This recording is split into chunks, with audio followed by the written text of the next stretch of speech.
भंते, विनिवर्तना यानी इंद्रिय और मन को विषयों से दूर रखने से जीव क्या प्राप्त करता है? विनिवर्तना से वह नए सिरे से पाप कर्मों को नहीं करने के लिए तत्पर रहता है और पूर्वबंध कर्म की निर्जरा के द्वारा उसका निवर्तन करता है।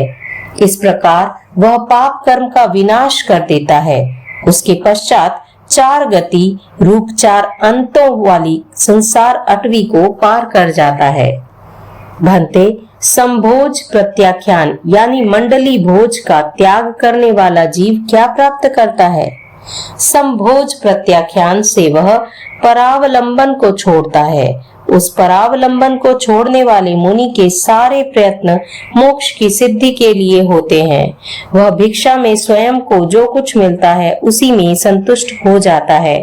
दूसरी मुनियों को मिली हुई भिक्षा में आस्वाद नहीं लेता, उसकी ताक नहीं करता, स्पृहा नहीं करता, प्रार्थना नहीं करता और अभिलाषा नहीं करता।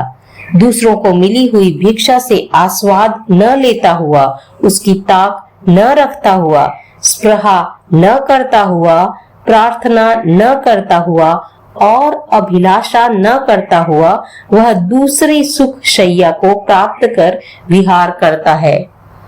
भंते, उपधि यानी वस्त्र आदि उपकरणों के प्रत्याख्यान से जीव क्या प्राप्त करता है? उपधि के प्रत्याख्यान से वह स्वाध्याय ध्यान में होने वाले क्षति से बच जाता है। उपधि रहित मुनि अभिलाषा से मुक्त होकर उपधि के अभाव में मानसिक संकलेश को प्राप्त नहीं होता है। भंते, आहार प्रत्याख्यान से जीव क्या प्राप्त करता है? आहार प्रत्याख्यान से वह जीवित रहने की अभिलाषा के प्रयोग का विच्छेद कर देता है। जीवित रहने की अभिलाषा का विच्छेद कर देने वाला व्यक्ति आहार के बिना तपस्या आदि में संकलेश को प्राप्त नहीं होता। भंते, कषाय यानी क्रोध, मान, माया और लोभ के प्रत्याख्यान से जीव क्या प्राप्त करता है? कषाय यानी क्रोध, मान, माया और लोभ के प्रत्याख्यान से वह वीतराग भाव को प्राप्त करता है। वीतराग भाव को प्राप्त हुआ जीव सुख दुख में सम हो जाता है। भंते, योग यानी शरीर, वचन और मन की प्रवृत्ति के प्रत्याख्यान से जीव क्या प्राप्त करता है?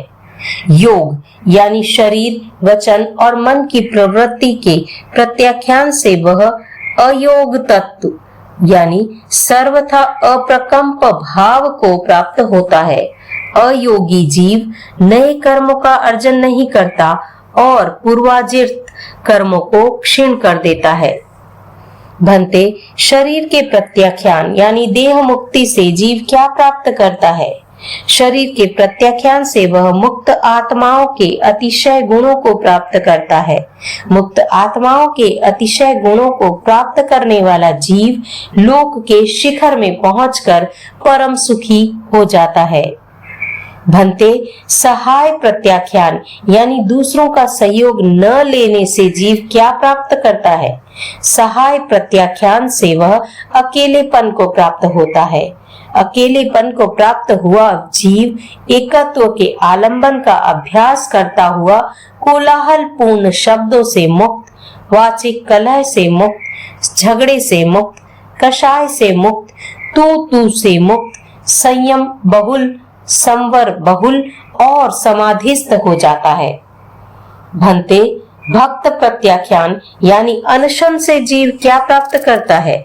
भक्त प्रत्याख्यान से वह अनेक सैकड़ों जन्म मरणों का निरोध करता है। भंते, सद्भाव प्रत्याख्यान यानी पूर्ण संवर रूप शैलेशी से जीव क्या प्राप्त करता है? सद प्रत्याख्यान यानी पूर्ण संवर रूप शैलेशी से वह अनिवृत्ति शुक्ल ध्यान को प्राप्त करता है। अनिवृत्ति को प्राप्त हुआ अनगार केवली तक यानी केवली के विद्यमान 4 कर्मों जैसे वेदनीय, आयुष्य, नाम और गोत्र को क्षीण कर देता है। उसके पश्चात वह सिद्ध होता है, प्रशांत होता है, मुक्त होता है, परिनिवृत्त होता है, सब दुखों का अंत करता है। भंते, प्रतिरूपता यानी जिन कल्पिक जैसे आचार का पालन करने से जीव क्या प्राप्त करता है। प्रतिरूपता यानी जिन कल्पिक जैसे आचार का पालन करने से वह हल्केपन को प्राप्त होता है। उपकरणों के अल्पीकरण से हल्का बना हुआ जीव अप्रमत्त, प्रकट लिंग वाला, प्रशस्त लिंग वाला, विशुद्ध सम्यकत्व वाला, पराक्रम और समिति से परिपूर्ण, सर्व प्राण, भूत, जीव और सत्वों के लिए विश्वसनीय रूप वाला, अप्रतिलेखन वाला, जितेंद्रिय तथा विपुल तप और समितियों का सर्वत्र प्रयोग करने वाला होता है। भंते, वेयावृत्य यानी साधु संघ की सेवा करने से जीव क्या प्राप्त करता है। वेयावृत्य से वह तीर्थंकर नाम गोत्र कर्म का अर्जन करता है। भंते, सर्वगुण संपन्नता से जीव क्या प्राप्त करता है। सर्वगुण संपन्नता से वह अपुनरावृत्ति यानी मुक्ति को प्राप्त होता है। अपुनरावृत्ति को प्राप्त करने वाला जीव शारीरिक और मानसिक दुखों का भागी नहीं होता। भंते, वीतरागता से जीव क्या प्राप्त करता है। वीतरागता से वह स्नेह के अनुबंधनों और तृष्णा के अनुबंधनों का विच्छेद करता है तथा मनोज्ञ, शब्द, स्पर्श, रस, रूप और गंध से विरक्त हो जाता है। भंते, शांति यानी सहिष्णुता से जीव क्या प्राप्त करता है। शांति यानी सहिष्णुता से वह परीक्षाओं पर विजय प्राप्त कर लेता है। भंते, मुक्ति यानी निर्लोभता से जीव क्या प्राप्त करता है। मुक्ति से वह अकिंचनता को प्राप्त होता है। अकिंचन जीव अर्थलोलुप पुरुषों के द्वारा अप्रार्थनीय होता है। उसके पास कोई याचना नहीं करता। भंते, ऋजुता से जीव क्या प्राप्त करता है। ऋजुता से वह काया की सरलता, भाव की सरलता, भाषा की सरलता और कथनी करनी की समानता को प्राप्त होता है। कथनी करनी की समानता से संपन्न जीव धर्म का आराधक होता है। भंते, मृदुता से जीव क्या प्राप्त करता है। मृदुता से वह अनुद्धत मनोभाव को प्राप्त करता है।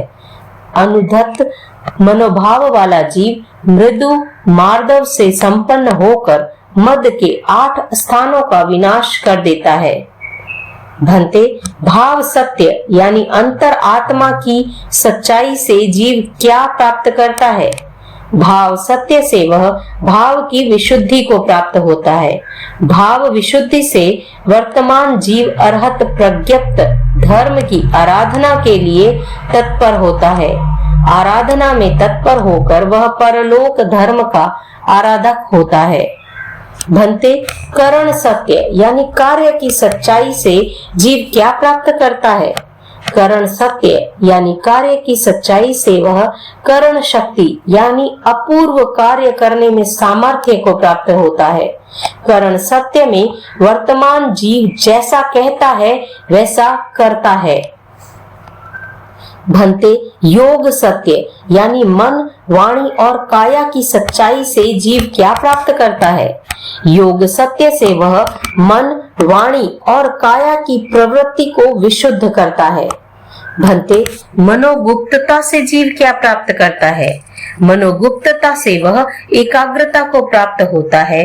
एकाग्र चित्त वाला जीव अशुभ संकल्पों से मन की रक्षा करने वाला और संयम की आराधना करने वाला होता है।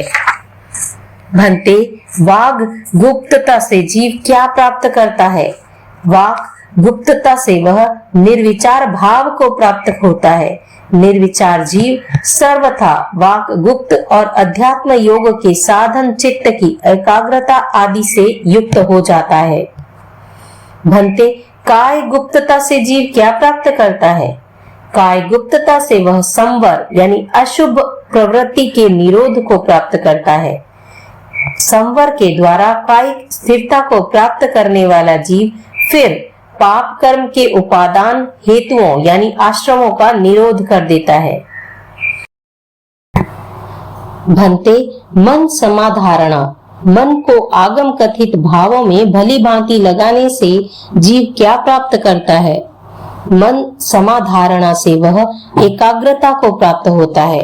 एकाग्रता को प्राप्त होकर ज्ञान पर्यवों यानी ज्ञान के विविध आयामों को प्राप्त होता है। ज्ञान पर्यवों को प्राप्त कर सम्यक दर्शन को विशुद्ध और मिथ्यात्व को क्षीण करता है। भंते, वाक समाधारणा वाणी को स्वाध्याय में भली भांति लगाने से जीव क्या प्राप्त करता है?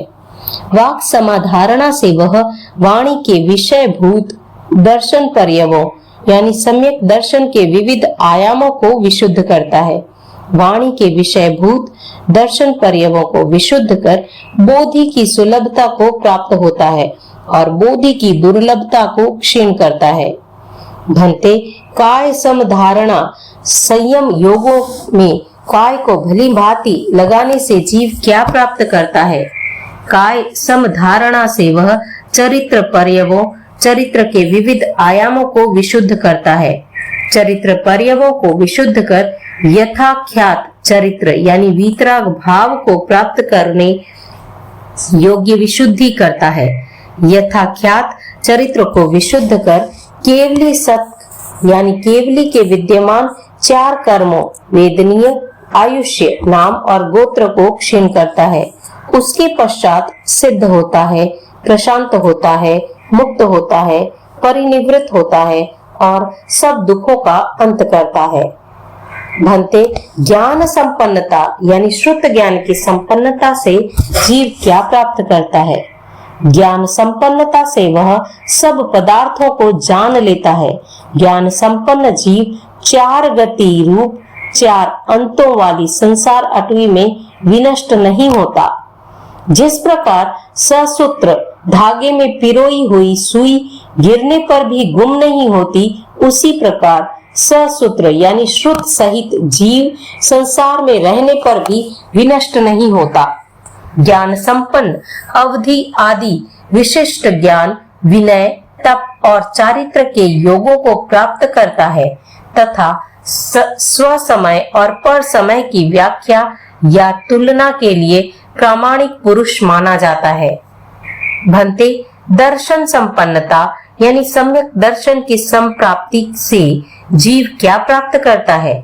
दर्शन संपन्नता से वह संसार पर्यटन के हेतुभूत मिथ्यात्व का उच्छेद करता है। क्षायिक सम्यक दर्शन को प्राप्त होता है। उससे आगे उसकी प्रकाश शिखा बुझती नहीं। वह अनुत्तर ज्ञान और दर्शन से अपने आप को संयोजित करता हुआ उन्हें सम्यक प्रकार से आत्मसात करता हुआ विहरण करता है। भंते, चारित्र संपन्नता से जीव क्या प्राप्त करता है? चारित्र संपन्नता से वह शैलेशी भाव को प्राप्त होता है। शैलेशी दशा को प्राप्त करने वाला अनगार 4 केवली सतक कर्मों को क्षीण करता है। उसके पश्चात वह सिद्ध होता है, प्रशांत होता है, मुक्त होता है, परिनिवृत्त होता है और सब दुखों का अंत करता है। भंते, श्रोतेंद्रिय का निग्रह करने से जीव क्या प्राप्त करता है? श्रोतेंद्रिय के निग्रह से वह मनोज्ञ और अमनोज्ञ शब्दों में होने वाले राग और द्वेष का निग्रह करता है। वह शब्द संबंधी राग द्वेष के निमित्त से होने वाला कर्म बंधन नहीं करता और पूर्वबद्ध तन्निमित्तक कर्म को क्षीण करता है। भंते, चक्षु इंद्रिय का निग्रह करने से जीव क्या प्राप्त करता है?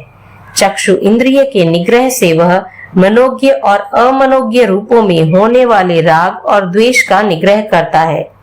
वह रूप संबंधी राग द्वेष के निमित्त से होने वाला कर्म बंधन नहीं करता और पूर्वबद्ध तिन्निमित्तक कर्म को क्षीण करता है। भंते, घ्राण इंद्रिय का निग्रह करने से जीव क्या प्राप्त करता है? घ्राण इंद्रिय के निग्रह से वह मनोज्ञ और अमनोज्ञ गंधों के में होने वाले राग और द्वेष का निग्रह करता है। वह गंध संबंधी राग द्वेष के निमित्त में रह से होने वाले कर्म बंधन नहीं करता और पूर्वबद्ध तन्निमित्त कर्म को क्षीण करता है। भंते, जीवा इंद्रिय का निग्रह करने से जीव क्या प्राप्त करता है? जीवा इंद्रिय के निग्रह से वह मनोज्ञ और अमनोज्ञ रसों में होने वाले राग और द्वेष का निग्रह करता है। वह रस संबंधी राग द्वेष के निमित्त से होने वाला कर्म बंध नहीं करता और पूर्वबद्ध तन्निमित्तिक कर्म को क्षीण करता है। भंते, स्पर्श इंद्रिय का निग्रह करने से जीव क्या प्राप्त करता है? स्पर्श इंद्रिय के निग्रह से वह मनोज्ञ और अमनोज्ञ स्पर्शों में होने वाले राग और द्वेष का निग्रह करता है। वह स्पर्श संबंधी राग द्वेष के निमित्त से होने वाला कर्म बंधन नहीं करता और पूर्वबद्ध तन्निमित्तिक कर्म को क्षीण करता है। भंते, क्रोध विजय से जीव क्या प्राप्त करता है? क्रोध विजय से वह क्षमा को उत्पन्न करता है।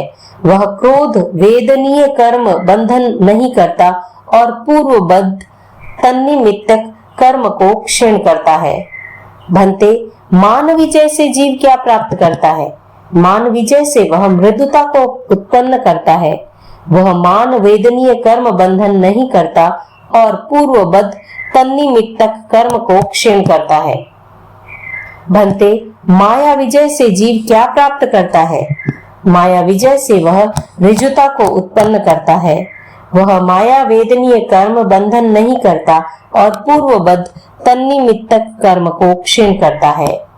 भंते, लोभ विजय से जीव क्या प्राप्त करता है? लोभ विजय से वह संतोष को उत्पन्न करता है। वह लोभ वेदनीय कर्म बंधन नहीं करता और पूर्वबद्ध तन्निमित्तक कर्म को क्षीण करता है। भंते, प्रेम, द्वेष और मिथ्या दर्शन के विजय से जीव क्या प्राप्त करता है? प्रेम, द्वेष और मिथ्या दर्शन के विजय से वह ज्ञान, दर्शन और चारित्र की आराधना के लिए उद्यत होता है। 8 कर्मों में जो कर्म ग्रंथि है उसे खोलने के लिए वह उद्यत होता है। वह जिसे पहले कभी भी पूर्णतः क्षीण नहीं कर पाया, उस 28 प्रकार वाले मोहनीय कर्म को क्रमशः सर्वथा क्षीण करता है। फिर वह 5 प्रकार वाले ज्ञानावर्णीय, 9 प्रकार वाले दर्शनावर्णीय और 5 प्रकार वाले अंतराय, इन तीनों विद्यमान कर्मों को एक साथ क्षीण करता है। इसके पश्चात वह अनुत्तर अनंत कृतस्न प्रतिपूर्ण निरावरण तिमिर रहित विशुद्ध लोक और अलोक को प्रकाशित करने वाले केवल ज्ञान और केवल दर्शन को उत्पन्न करता है। जब तक वह सहयोगी होता है तब तक उसके ईर्यापथिक कर्म का बंध होता है।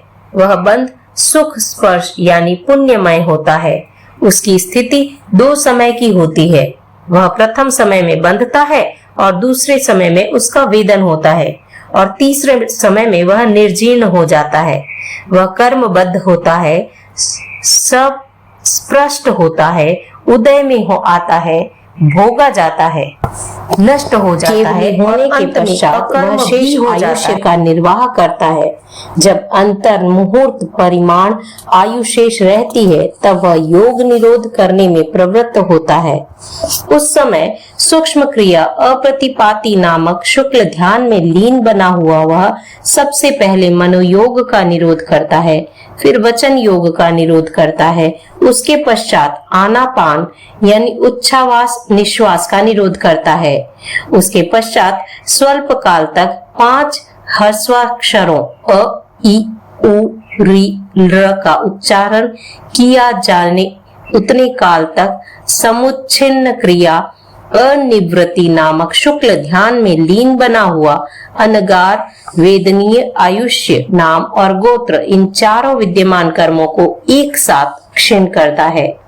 उसके अनंतर ही औदारिक और कर्मण शरीर को पूर्ण अनस्तित्व के रूप में छोड़कर वह मोक्ष स्थान में पहुंच सकारोपयुक्त यानी ज्ञान प्रवृत्ति काल में सिद्ध होता है, प्रशांत होता है, मुक्त होता है, परिनिवृत्त होता है और सब दुखों का अंत करता है। सिद्ध होने से पूर्व वह ऋजु श्रेणी यानी आकाश प्रदेशों की सीधी पंक्ति से गति करता है। उसकी गति अस्पर्शित तथा ऊपर की ओर होती है। वह एक समय की होती है और ऋजु होती है। सम्यकत्व पराक्रम अध्ययन का यह पूर्वोक्त अर्थ श्रमण भगवान महावीर के द्वारा आख्यात, प्रज्ञापित, प्ररूपित, दर्शित और उपदर्शित है, ऐसा मैं कहता हूँ।